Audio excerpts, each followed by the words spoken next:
আসসালামু আলাইকুম ফ্রেন্ডস। আজকে আমি তোমাদের জন্য নিয়ে আসলাম নতুন একটি ভিডিও ফিউচার কন্টিনিউয়াস টেন্স নিয়ে। সো আজকে আমরা পড়ব future continuous tense part 8। So future continuous টেন্সটা কি সেটা মেইনলি আমরা একটু জেনে নিই। ফিউচার মানে কি পরবর্তীতে একটা কাজ হবে এরকম বোঝায়, আর কন্টিনিউয়াস মানে কি চলমান বোঝায়।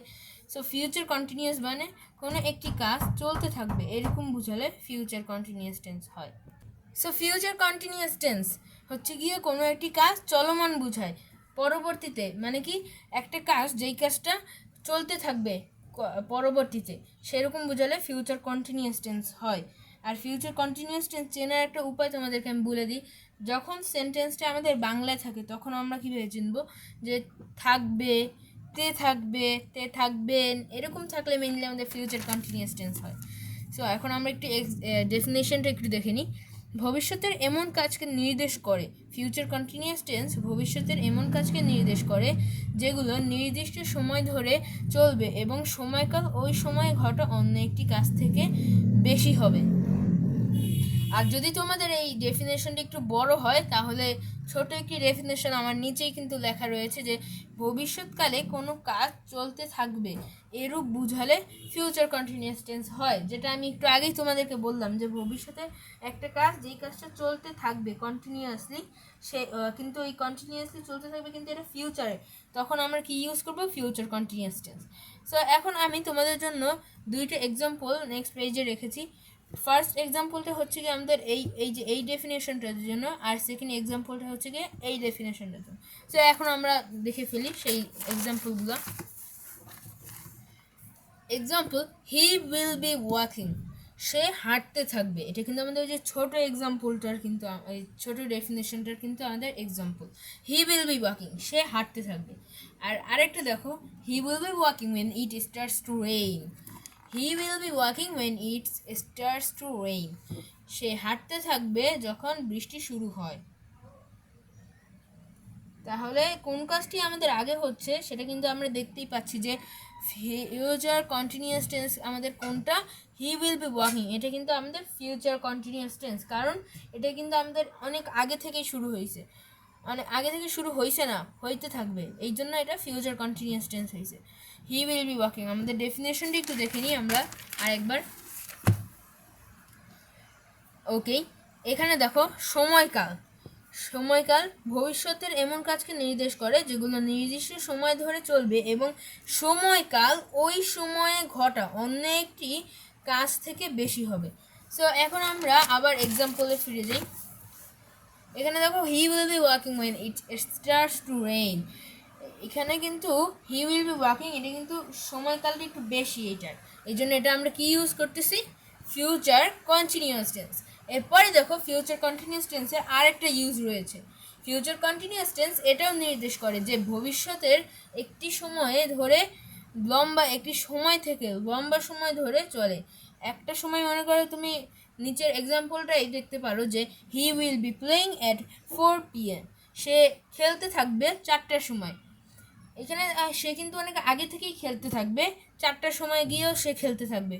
এটার মানে কিন্তু এইটা বুঝাইছে যে সে কিন্তু 4টার সময় খেলতে থাকবে না, সে অনেক আগে থেকেই খেলতে থাকবে, 4টার সময় সে কিন্তু খেলতেই থাকবে।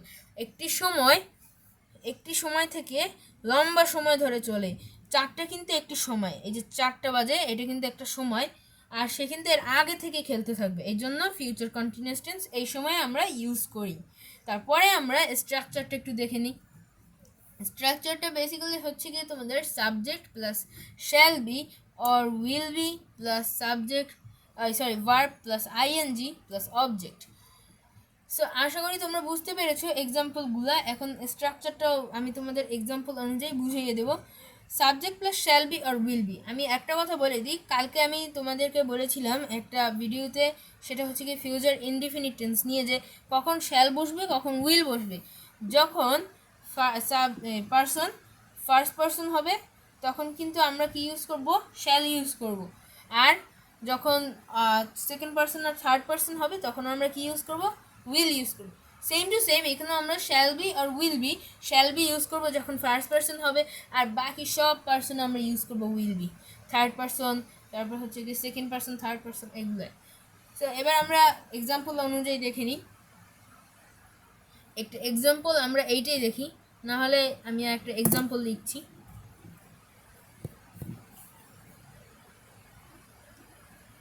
She will be cooking.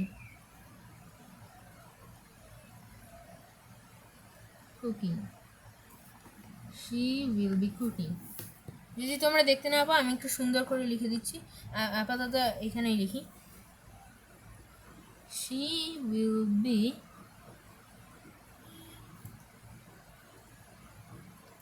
cooking. সে রান্না করতে থাকবে।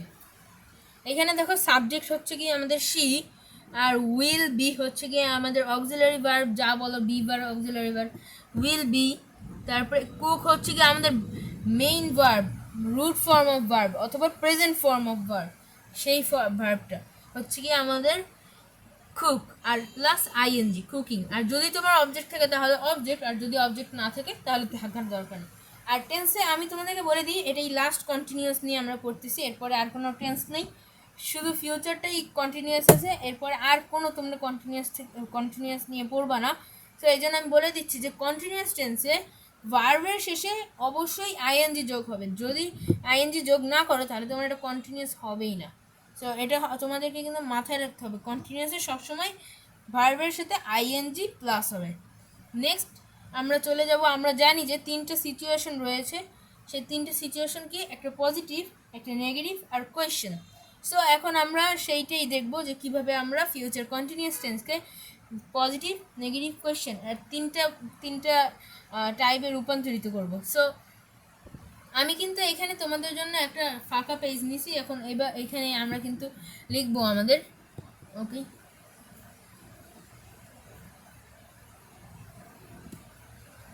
একটা হচ্ছে কি আমাদের positive,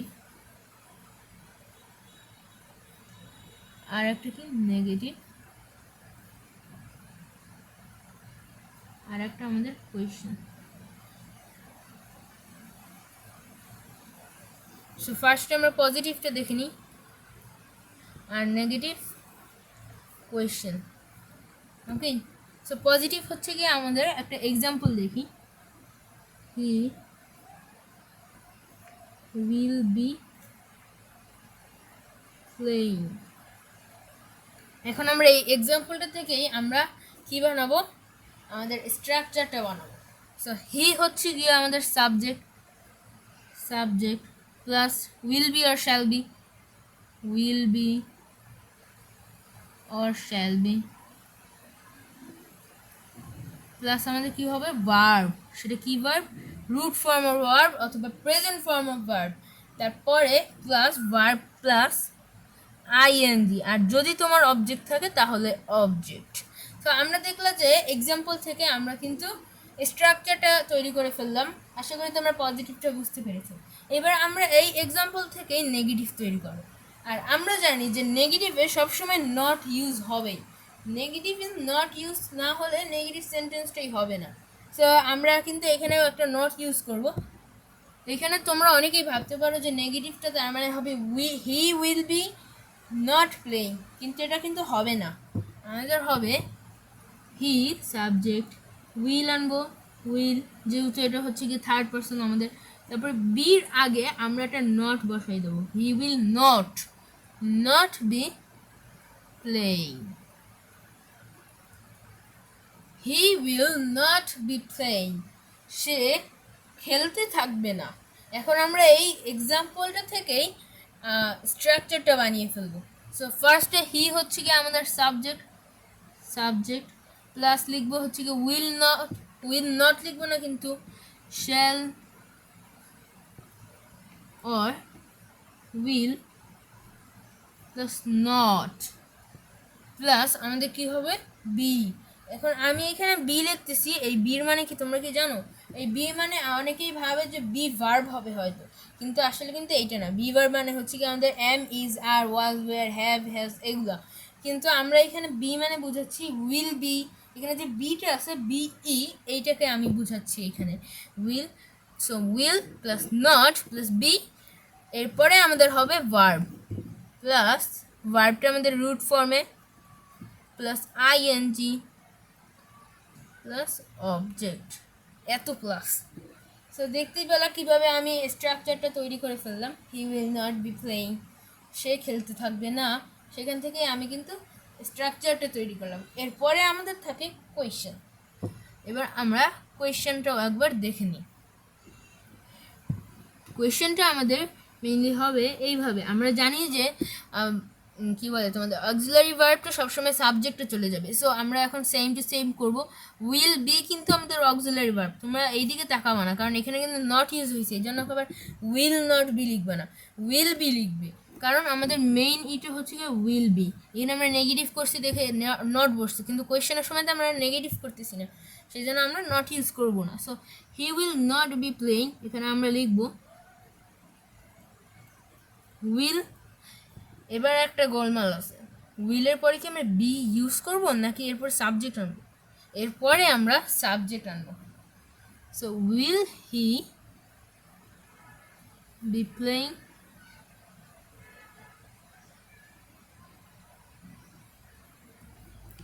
will he be playing, yes, will he be playing. এখন এখান থেকে আমরা কিন্তু স্ট্রাকচারটা তৈরি করব। ফার্স্টে আমরা লিখবো এখানে will or shall, will or shall plus subject. এরপরে আমরা ইউজ করব ভার্ব, যেটা রুট ফর্ম আর বেস ফর্ম আর প্রেজেন্ট ফর্মে থাকবে, প্লাস আইএনজি। আর যদি তোমাদের অবজেক্ট থাকে তাহলে অবজেক্ট। ওকে, হয়ে গেল। আমরা কিন্তু বুঝে ফেললাম যে কীভাবে পজিটিভ থেকে নেগেটিভ করব, নেগেটিভ থেকে কোয়েশ্চেন করব। আশা করি তোমরাও বুঝতে পেরেছো। এবার আমি তোমাদের জন্য, এটা তো একটা ইজি লেসন হয়ে গেল, এবার আমি তোমাদের জন্য অন্য ভিডিওতে রেখে নিই, কিন্তু এই ভিডিওটায় তোমাদের জন্য আমি রেখেছি কিছু তোমাদের কী বলে এক্সারসাইজ। সো ফার্স্টে আমি 5টা এক্সারসাইজ রেখেছি, ওটার অ্যান্সার কিন্তু দেওয়া রয়েছে। আমি তোমাদেরকে ওই এক্সারসাইজটা ফার্স্টে বুঝিয়ে দিব, এরপরে আরও 5টা থাকবে, ওই 5টা তোমরা নিজেরা করবে। সো ওকে, সো ফার্স্টেই কিন্তু আছে Hasan will wait for me. এটা কিন্তু আমাদের ফিউচার ইনডিফিনিট টেন্সে আছে। এখন এটাকে আমাদের কি করতে হবে? ফিউচার কন্টিনিউয়াসে করতে হবে। এটা আমরা কিভাবে করব? He will wait for me, এখানে হবে Hasan will be waiting for me. Hasan আমার জন্য ওয়েট করতে থাকবে। Hasan will be waiting for me, এখানে কেন বি হইল? কারণ আমরা কিন্তু ফিউচার কন্টিনিউয়াস টেন্সে রূপান্তরিত করতে হবে প্রত্যেকটা।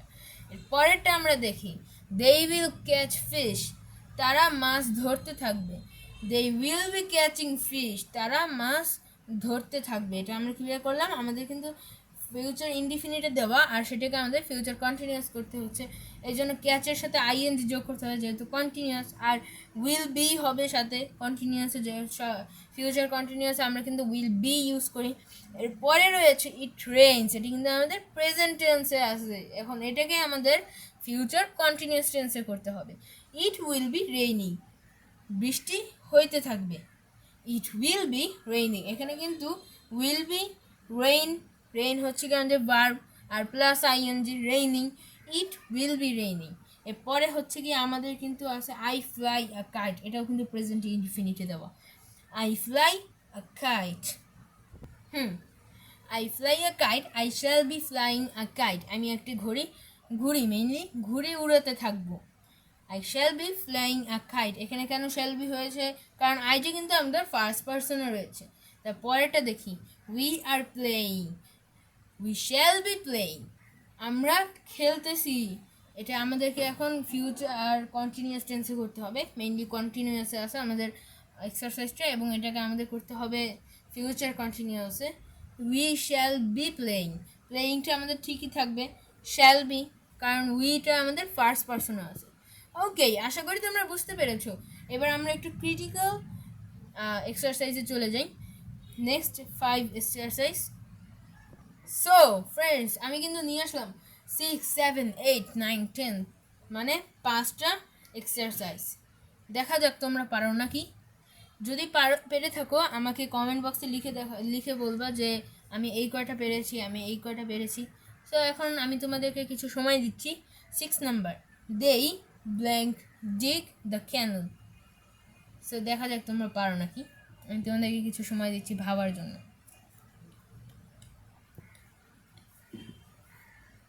ওকে, ইউ আর রাইট যদি পেরে থাকো। they এখানে হবে হচ্ছে কি আমাদের they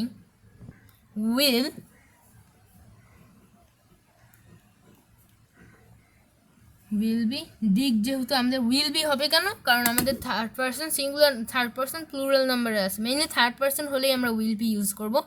দে উইল বি, আর ডিগটা আমাদের কিন্তু আছে প্রেজেন্ট ফর্মে, ভার্বের প্রেজেন্ট ফর্ম আর বেস ফর্মে, এটাকে আমাদের আইএনজি প্লাস করতে হবে কারণ আমরা কিন্তু ফিউচার কন্টিনিউয়াস করতেছি। So they will be digging, DIGING,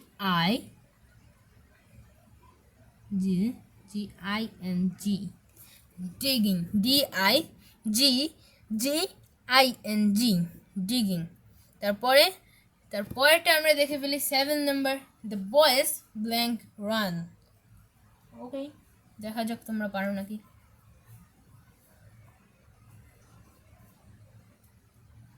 yes, you are right.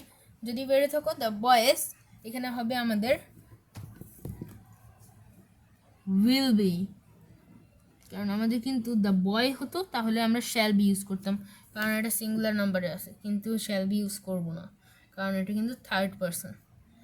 আমাদের কিন্তু উইল বি হবে যদি বয়েজ থাকতো আর বয় থাকতো। So they will be running.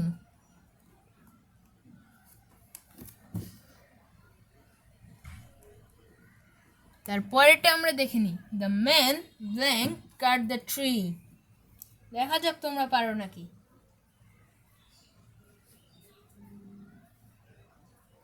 Yeah, the man will be cutting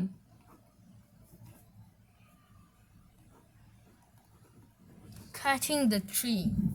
তারপরেরটা দেখা যাক, 9 number, she blank cook rice.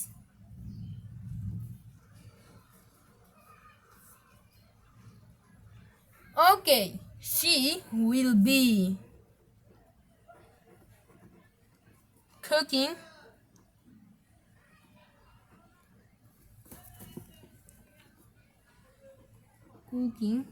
এখানে আমাদের একটা জিনিস দেখো, cooking rice.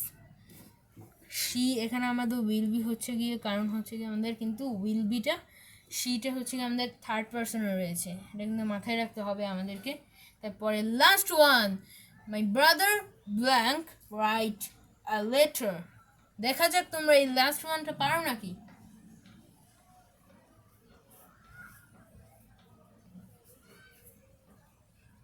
Okay, my brother এখানে হবে হচ্ছে গিয়ে আমাদের